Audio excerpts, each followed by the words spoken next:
Hi, welcome to the Unsung Podcast, episode number 6. Today I'm here with a good friend of mine, Dan, also known as Wheelz, bit of a I wonder why Calgary. they call me that. I don't know, you may have to tell us. Dan, Dan and I met at karaoke years ago.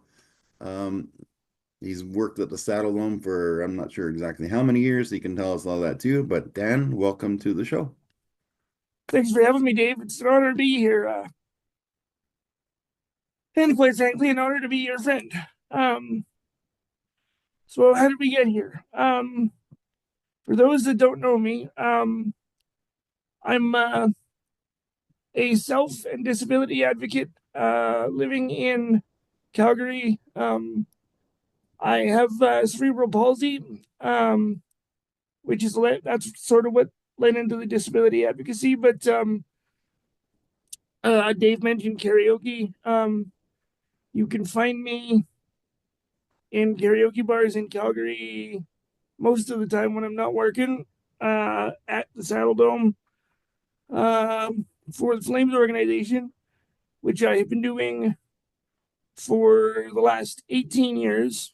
Um, and in that time, through that job, I've been nominated for a Tourism Calgary White Hat Award 6 times in the category of exceptional service in an attraction. And I was a finalist for that award in 2018, I think it was. Um, but yeah, the karaoke, as dumb as this sounds, led into the advocacy for me because as a person with a disability, I really, in my early years, I really struggled to find my voice. And I always tell people the beautiful thing about karaoke is that for 3 or 4 minutes at a time, the room is yours. You put a mic in my hand, I'm in control. And I've noticed you've been in the karaoke world competitions. You sang Yeah, and yeah. kind Every year we compete in the karaoke world championships, which locally everything is kind of centered out of the Deerfoot Inn and Casino, which um, everything up to nationals is held in, and haven't had the chance to travel yet. But a few years ago during the pandemic, um, I also did some online international tournaments through the World Karaoke Tour. Um, and so, yeah, I love singing. Really just come from a musical family. And I really do, in working at the Dome, I work the perfect job for me, even though it's just part time, because it's a great cross section of two of my passions. In that, as you can attest, I'm a diehard hockey fan, and specifically the Flames, especially after I started working there. And obviously, we hold all sorts of concerts there, so I have found a way through, even with the disability, and it might seem like a small opportunity for most, but I've really found the perfect job for me that allows me to, despite challenges and barriers that some might see, still live out uh, my two of my passions. of 18 years working at the Saddle Dome concerts and hockey games. There's got to be what's that one night something cool happened? What's your biggest memory from that 18 years? Oh boy, there's lots. Uh, we used to just meeting so many celebrities over the years. I mean, one particular thing that stands out just because it was completely random. We used to hold We Day every year when that was still around, which was like a youth empowerment seminar. They would at like 7 in the morning. I would be severely undercaffeinated to deal with 12,000 teenagers and preteens. But a couple of those years, I got to work kind of in the backstage area, and I get to meet people like Martin Sheen and Larry King. Just people that you wouldn't otherwise, you know, expect to be able to be around. Nice. Um, so what got you into the becoming an advocate? Like, what have you been seeing around happening? What inspired that to get going? I just, you know, I just continued frustrations as a person with disability and feeling like I'm missing out on opportunities. I mentioned that the karaoke led into that in helping me find my voice. And um, you know, once I started singing karaoke and people were reacting positively, and I was injecting a sense of humor, uh, I one of the many nicknames is the guy who puts the roll in rock and roll as a wheelchair user. Um, um, and uh, and so I just sort of I got to a place where I was starting to feel like I had a voice and that I wasn't doing enough to use it.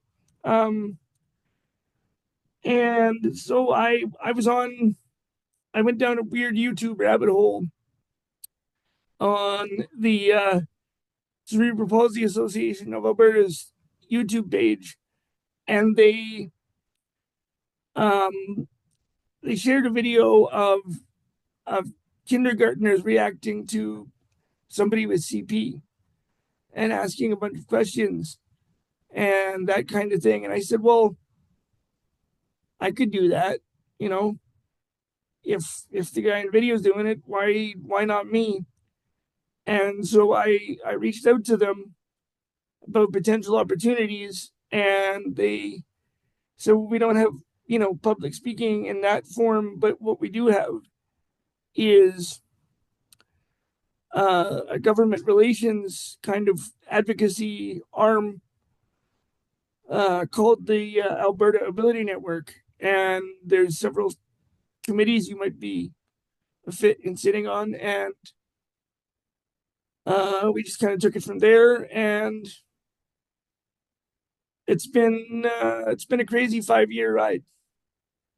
And one thing I've noticed recently, just I'm on a few of the roast and toast pages in Calgary, and having worked at parking authority for 5 years, it seems people are getting more and more parking in disability stalls, and it seems like every day there's pictures and just people are getting so brazen. Are you seeing a lot more of that as well, personally?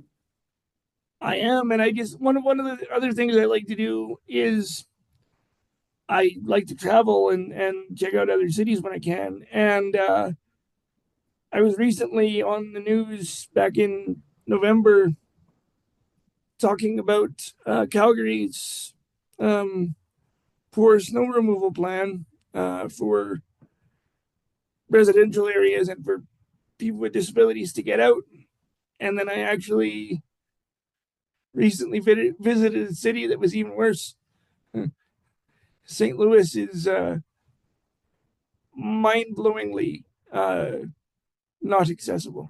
Really? Well, so for those of you that don't know Dan, I don't know how many years you've been doing it now, but I know at least 4 or 5 years I've seen you in hockey rinks in Chicago, Anaheim, LA, did the whole California trip.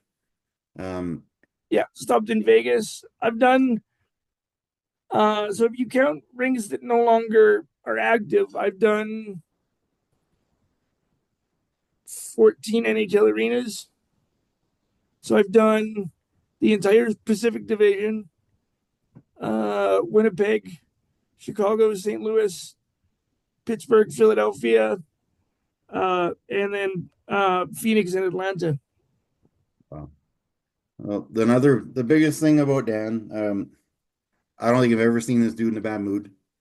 In the 5 or 6 years I've known him from karaoke, and just some of the most foul memes and like the most politically incorrect jokes. Dan can take his situation and laugh at it, and just the best jokes I've ever heard that I can't repeat. But how Yeah, do you yeah. how do you That's stay so that's positive about that? you know, I mean, like anyone else, I have bad days, but it just this is all I've ever known. I was born with this condition. You just sort of learn to adapt and learn to just. I try to find humor in every situation. I uh, I actually meant to wear a different shirt for this podcast, and I just remembered this now. With one of the committees I sit on, Barrier Free Alberta, we're actually currently lobbying the provincial government to put accessibility legislation in place because Alberta is one of, I believe, only two provinces that has yet to do so. And my good friend Chris Ryan generated AI to come up with this with a meme, and it's the wheelchair parking symbol, and then it's the old sign from elevators. It says, "In case of fire, use stairs," and the wheelchair dude's literally on fire, and we had it put on a couple of T-shirts, and I have one, and that cracked me up. So if people are looking at my sense of humor, that's sort of what Dave's angling at there. Well, you know what? You'll have to send me that picture after we're done, and I'll use that in the promo of our episode. Yeah, You're in the absolutely. corner with that if you're to anyone out there. I mean, you said you've been in a wheelchair for since you can ever remember. If there's someone watching this that's got, they're new to a wheelchair. I know a friend of mine in Ontario. He sadly lost both his legs over in Afghanistan, so he's only about 2 months into using a wheelchair. What's your biggest piece of advice for someone that's about to go through it or just new to it? Just uh, the only way I was through, as they say, just keep grinding. Days are going to get hard. You're going to find yourself in situations where, well, that's great. There's a bunch of stairs, or there's a bunch of snow, or whatever it is. Uh, the key for me, I was the last time I was interviewed about this. I kind of I liken it to playing a game of chess. You always kind of got to be 6 or 7 steps ahead of where you are, thinking, well, this is the path I'd like to take. But if that's blocked, then I got to go here. But if that doesn't work, then I got to go here. But if I do take that path, that means it's going to be longer here. And it just, life's a game at that point, but it's worth it. Very nice. Being in 14 NHL rinks, which one was the least friendly to you in your Flames jersey? LA, LA? not surprisingly. Yeah. The fan base or the accessibility side? Uh, well, the fan base. Oh, okay. Uh, so it was kind of funny.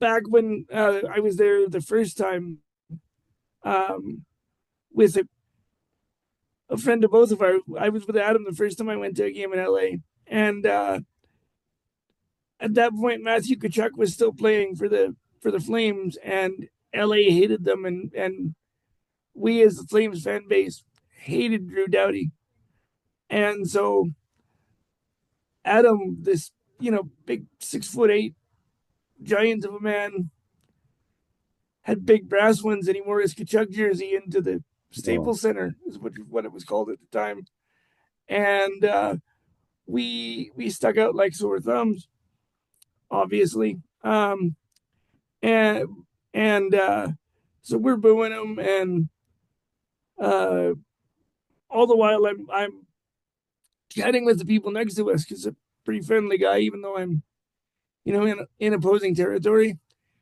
And it turned out the people in the wheelchair section next to us were actually Drew Doughty's billets from London when he played there, and he had Oh flown no. them in for the game.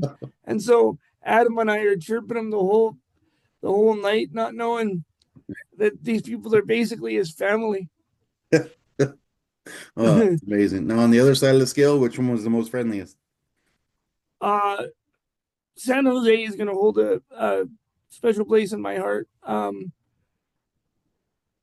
That was the first rink where I saw lower bowl seating that was wheelchair accessible. So, same thing happened recently in Chicago, but in row 12 of their lower bowl, they literally take a row out and make that the accessible seating, which was the coolest thing I'd ever seen. I was literally on the aisle. Those were the best seats I'd ever had in my life. Wow. Was that something they just did recently or I don't know when they did it, but that's the first rink I've seen it in. crazy?